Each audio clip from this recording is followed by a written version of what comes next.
nongeye nguhaye ikaze rero. Uyu munsi tugiye kurebera hamwe ni ikihe kintu cyahindura iminsi 21 ishobora guhindura ubuzima bwawe bwose.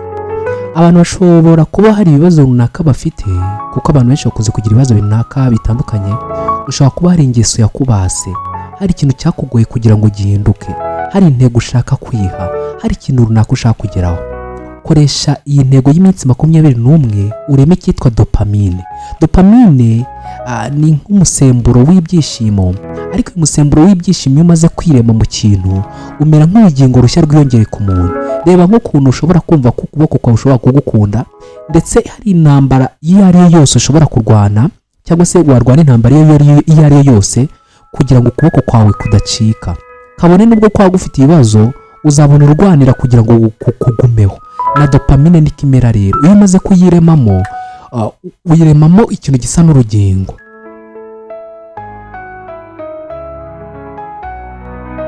Uru rugingo rero nirwo rutuma ushobora gutangira gukora ibintu bimwe, yaba ibyiza cyangwa ibibi bikakubata. Hari abantu bumva ashobora kuvuga ati nabaswe n'inzoga pe, biragora kugira ngo nziveho, ndagerageza rimwe na rimwe ariko bikagorana. Nabatswe na betting cyangwa gukina urusimbi, nabaswe n'ingeso y'ubusambanyi, nabaswe n'ingeso yo kwikinisha, nabaswe n'ingeso yo kuba wenda nabangamira abandi, nabaswe n'ingeso yo gukoresha amafaranga nabi. Ibi bintu wari uzi ko mu gihe runaka ushobora gutangira inzira ku ntekerezo. Burya hari ibintu abantu babwirwa nanakubwira bidashobora kuba byavurwa n'umuntu uwo ari we wese, uretse wowe ushobora kwifatira umwanzuro ndetse ukagenda intambwe ku ntambwe kugira ngo biveho.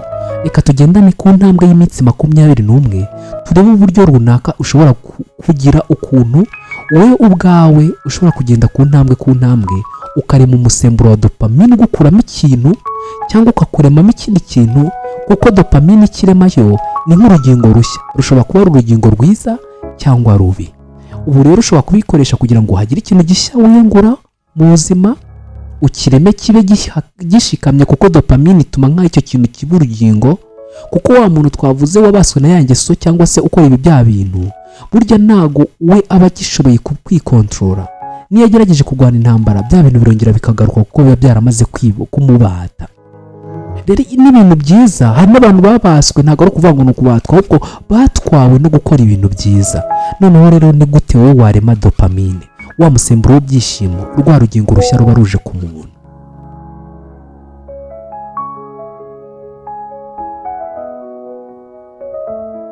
Ubundi dopamine uko ikora, dopamine nk'uko nabibabwiye ni umusemburo w'ibyishimo ufasha umuntu kuba yagera ku byiza cyangwa nanone gutwarwa n'ibibi, kuko uragenda ukirema mu bwonko ukerekana ko cya kintu akora ari cyiza kandi ko adashobora kubaho hari atagifite. Ibyo ni byo bituma rero umuntu ashobora kubatwa n'ikintu cyangwa akajya gikora bihoraho. Iyo ari cyiza abera abantu umugisha, iyo ari kibi abera abantu umuvumo.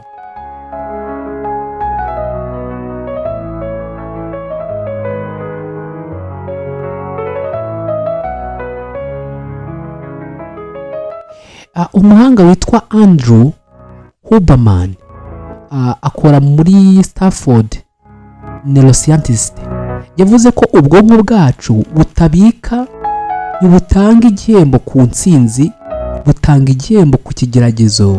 Iyo ugerageje nibwo bushima. Uyumve neza, ntabwo butanga igihembo ku ntsinzi, butanga igihembo ku kigeragezo cyangwa ikindi kintu ugerageje. Ntabwo ari ikigeragezo nk'ikintu kikugwiriye, ku kintu ugerageje. Iyo ugerageje nibwo bushima, buhora bumeze nk'igipirizo ugihwamo umwuka, nibwo gisa nk'igitubuka. Nawe uburetse kuriya ufite ukuntu bwiremewe, ni nka bya bindi ukoresha. Wari wabona uburyo ushobora nko kujya ahantu ugasanga umeze nk'uharenze. Hari agace k'ubwonko tugira kadukontorora ariko kakatujyana nk'irobo, kadatekerezamo cyane. Niba uzi yuko wenda reba nk'umwana mutoya wamenyereje kubyuka akambara, ukamuha icyo kurya cyangwa icyo kunywa mu gitondo, warangiza ukamwambika, ukamukarabya, ukamujyana ku ishuri. Ibyo bintu biragenda bikishyira mu bwonko bwe, ku buryo umwana nubwo yaba arwaye cyangwa ari ku yindi minsi no muri weekend, abyuka bya bintu yamaze kubyishyiramo.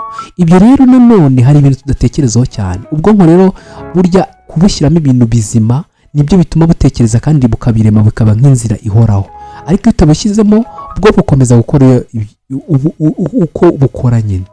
Ubushakashatsi bwakozwe na European Journal of Neuroscience mu mwaka wa 2019 bwerekanye ko gukora ikintu gishya mu gihe cy'iminsi 21 gihagije ngo yitwa synapses nshya mu bwonko zihuzwe maze icyo kintu gitangire kumvikana nk'umuco usanzwe kandi w'ingenzi habit.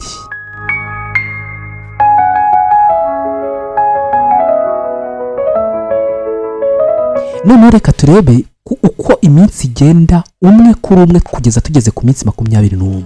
Iyi ni iminsi 21 ishobora guhindura ubuzima bwawe. Nimba hari ingeso runaka wabaswe nayo, nimba hari ikintu runaka ushaka kwihingamo, tangira uyu munsi wandike ku gakayi kawe cyangwa kandi kantu runaka, dutangirane iminsi 21 ureme dopamine izahindura ibintu.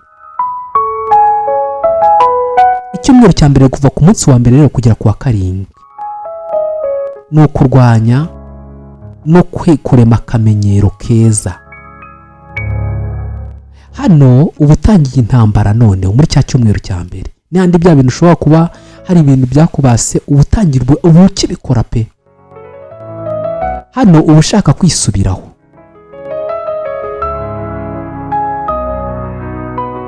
Ikindi kandi hano mu iki gice cya mbere nanone dopamine niba irajya hejuru ubutangiye kuyitoza, ubwonko bwawe buba bukishakisha butaragera ku kintu bwumva ko buri muri comfortable zone. Aha rero nanone muri iki cyumweru cya mbere niho ushobora kwiha intego ugasanga noneho abantu benshi aha niho bata urugendo bagahita basubira inyuma cyane.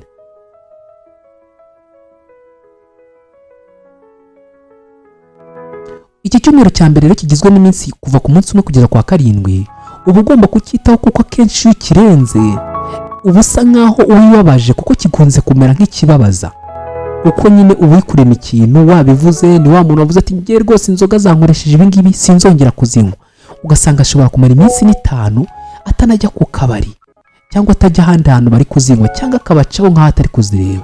Ariko noneho aha hantu abakirwana intambara ikomeye cyane.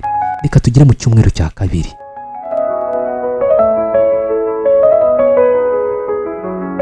Icyumweru cya 2 ubwonko buba bwaratangiye kumera nk'ubujagarara, nyine cya kintu baracyagikunze ariko noneho bwabuze amahitamo kuko bwabonye ko hari urundi rugingo cyangwa ikindi kintu cy'ingenzi nacyo gikenewe kiri kugenda kiza. Ubwo noneho ahangaha ubwonko butangira gukunda rutine nshya, ka kantu gashya nako kaza ku ngingo y'ameza yo kuganirwaho.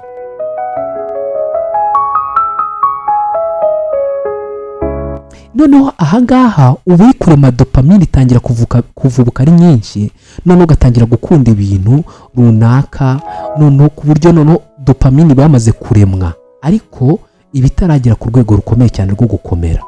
Aha abantu bakunze nabwo kusubira inyuma kubera ko akenshi dopamine nubwo iba yaremwe ariko ubukiri muri urungabangabo ukiri kuru A B hose uba ugihari.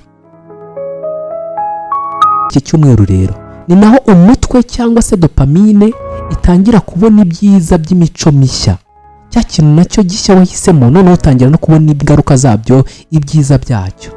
Mu cyumweru cya mbere wowe usa nk'ukirwana intambara ariko mu cya 2 noneho utangira no kubona ibyiza byacyo kandi noneho dopamine itangira kwirema, iba yamaze kwirema.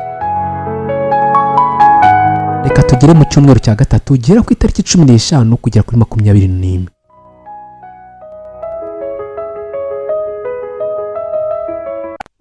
Iki gihe bwo noneho uba wamaze kugera ku rwego rwisumbuye.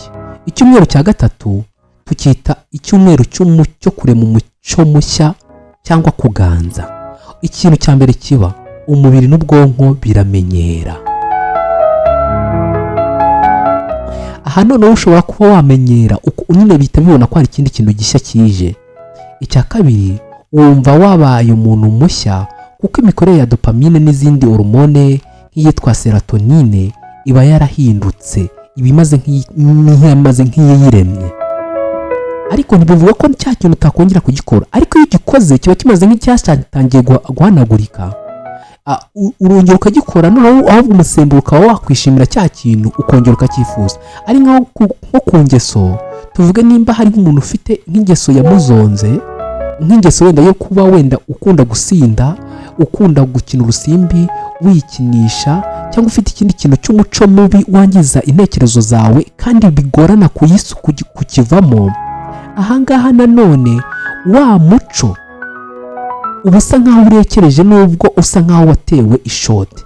iyo wongeye kugerageza kukigwamo usa nkaho dopamine ugiye kuyitangiza cya cyumweru.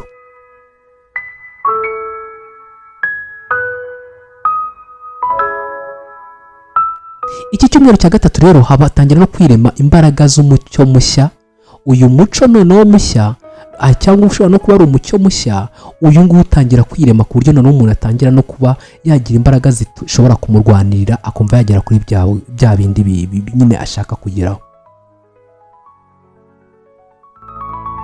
hari indi mico rero y'ingenzi niba ushaka gutuma dopamine ikora.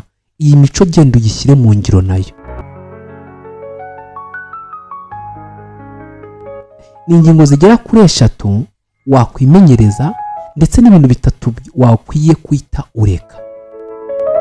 ingingo ya mbere, byuka kare ujye ukora ibintu byawe vuba kandi ubihe intego.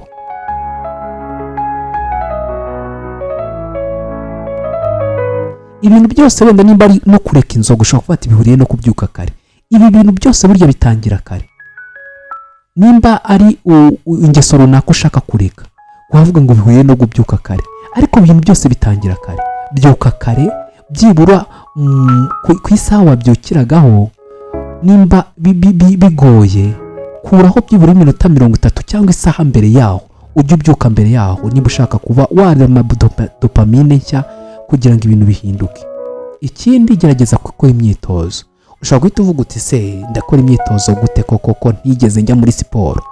nyamara ushobora no kugira utuntu twibanze ukorera aho mu rugo cyangwa ibindi bintu runaka, cyangwa ukagira ikindi kintu kigufasha, kuko umubiri iyo usa nk'uhuguka ariko ukamera nanone nk'uwiyubaka, bituma dopamine izamuka ku buryo bwiza cyane.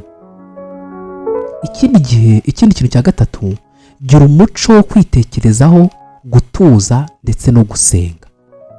kwitekerezaho ni uguceceka rimwe na rimwe ukajya witekerezaho, kuko dopamine isa nko kujegeza ikintu, noneho iyo ukiringanije ukagihagarika cya kintu kijya ku murongo kikaba cyanamera nk'igituza kigafatana. na dopamine niko ikora. iyo utangiye kugira imico yo gutuza no kwitekerezaho, ubwonko bwawe bureka kujagarara bugatangira gushyira ibintu mu buryo. ibi ni ibintu bigera kuri 3 ukwiye kwita witangira gukora: kubyuka kare, imyitozo cyangwa gushyira ibintu mu buryo, no gusenga no guceceka, kugira igihe cyo kwitekerezaho. hari ibintu 3 nanone ukwiye kwita ureka. ikintu cya mbere ni ugukoresha ikoranabuhanga cyane gukoresha telefone. amasaha yawe umara kuri murandasi n'ubwo wenda ikintu cyose ndi kukubwira ntabwo nzi aho bihuriye, ariko ikintu cyose nzi cyo ufite cy'ingeso yakubaza, nukoresha neza interinete icyo kintu kizahita gikemuka. nabwo koresha neza interinete, irinde gutangira gukoresha telefone by'umurengera bidafite ubusobanuro. kureba cyane kuri telefone, shyiraho amasaha ntarengwa yo gukoresha interinete ndetse umenye n'ibintu runaka ureba. ikindi cya kabiri, irinde kunywa ibiyobyabwenge n'ibindi bintu bishobora gusindisha, ndetse na bya bintu runaka wajya ujyamo ari byo uri kwirinda. nimba ari ibiyobyabwenge uri kwirinda kugira ngo ubireke, gerageza kwirinda kujya n'ahantu biri, cyangwa ugerageze kubyirinda gutangira kubikoresha. nimba ari urusimbi, gerageza kubyirinda. nimba ari imico mibi yangiza nk'ubusambanyi cyangwa se ubujura ndetse n'ibindi runaka, kwikinisha se, ndetse n'undi muco mubi wangiza intekerezo zawe, gerageza wirinde kugerageza guhura n'ibintu byatuma nanone cya kintu gisubiramo. ikindi, tangira kujya wandika. gukora akalisite cyangwa se akantu runaka kakwibutsa ibintu ubushize cyagiye ngira ikibazo nkongera nkakigwamo, ni iki cyatumye mbigwamo, uzatuma noneho umenya ngo ni iki cyabiteye ndetse n'iki cyatuma ubu ngubu noneho mbivamo nkatangira gukora ibintu neza.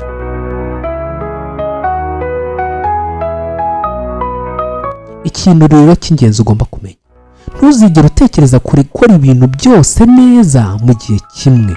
Tangira ku kintu kimwe. Nimba uri kurema dopamine yo gushaka kuba uri umunebwe utsinduka ukererwe, iminsi 21 yirwanira intambara yo kureka gukererwa. Ibi bintu utangira ubyihingemo. Niba ushaka kujya ubyuka saa 12 cyangwa saa 11 n'igice cyangwa saa 12 n'igice, uhita utangira kubyihingamo mu minsi 21. Ariko nawe nimba warabaswe no kunywa ibiyobyabwenge, ntabwo byose wahita ubirekeraho. Nabwo tegereza uvuga uti ibintu nabyo ndabishyira ku murongo, cyangwa ntangire ngende mbikora gutya, wenda mbengeze ku rwego rw'iminsi 15 mu kubyuka kare, ariko mu biyobyabwenge wenda mbengeze ku minsi 7. Ibyo bintu byose bishyireho. Nimba hari umuco wangiza, uri umusambanyi, uri umuntu ukora ibintu by'ubujura, wikinisha, wangiza izindi ntekerezo zawe ku bintu byose twavuze by'ingero hejuru bishobora kuba byakwangiza intekerezo, ibyo bintu byose ntabwo wahita ubikorera rimwe, kuko dopamine nimba ari nk'urugingo, buriya biragoye kubona nk'ukuboko kwawe gufite intoki 5 nk'uko tusanzwe tuzizi, none ukishimira ko umubiri wawe mu minsi 3 cyangwa 4 wahita urema izindi ntoki zikajyaho, uba ubona ari mambata. Umubiri nawe ntuwutungura, kuko ibyo bintu biba byarafashe akanya igihe kirekire, bisaba n'akanya rero kugira ngo ubihindure. Dopamine ni iminsi 21, ariko nanone igirwa no kubishyira ku murongo. Icyitonderwa, ntukigerageze, ntukagerageze, ntukabikore rwose kumva yuko ibintu ushobora guhita byose ubikorera icyarimwe.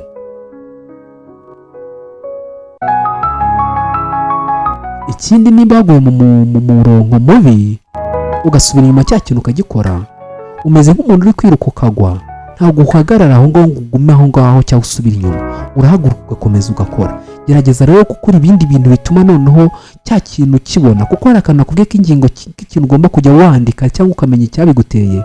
Uvuga uti ejo bundi nyererwa nabitewe nuko nabyutse hari umuntu umpamagaye, nkahita njya mu bintu byo kuri murandasi nkatangira kureba amakuru. Icyo gishobora kuba kimwe. Ati ejo bundi nyererwa nabitewe nuko nabyutse wenda nananiwe cyane, byari byatewe ko naryamye nkerewe. Umenye nabyo ibikunaniza. Nabyutse naritewe nuko narebye filime nkagera aho ngaho. Ibyo rero nabyo bizagufasha kubikora. Nakugira inama ikurikira. Menya ko buri munsi, buri kintu ukora buri munsi, haba hihishe umuntu mushya ushobora kuba we. Niba ushaka guhindura ubuzima bwawe, tangirana n'iminsi 21 yo kubaka no guhindura ibintu. Ntabwo dopamine itera umuntu kuba mwiza, ahubwo itera umuntu kubaka imyitwarire ye igashikama. Rero ushobora no gukoresha dopamine ukubaka ikintu kibi, ahubwo tangira wubake dopamine ku kintu cyiza kandi ukora ibintu birenze. Iyi minsi 21 ikubere nk'indorerwamo yo kwibonaho icyasha n'uburyo ushobora guhita ugikemura. Gerageza, uzatubwira muri komenti cyangwa se tubwire n'ibindi bitekerezo ushobora kuba byagufasha. Nakwifuriza kugira impagarike n'ubugingo, Imana n'amafaranga. Niba utarakora subscribe kuri uyu murongo, nakubwira ngo uyikore kugira ngo dusangire ibitekerezo, turimo umuryango mugari w'ibintu bishobora kuba byadufasha. Amasomo atandukanye yo kwiga gukora amasabune, amavuta yo kwisiga, gutera amarangi, kuyavanga no kuyakora, amasomo y'ikoranabuhanga. Home Golden White nicyo kigo gishobora kuba cyabigufasha. Bahamagare kuri 0788 19 18 540.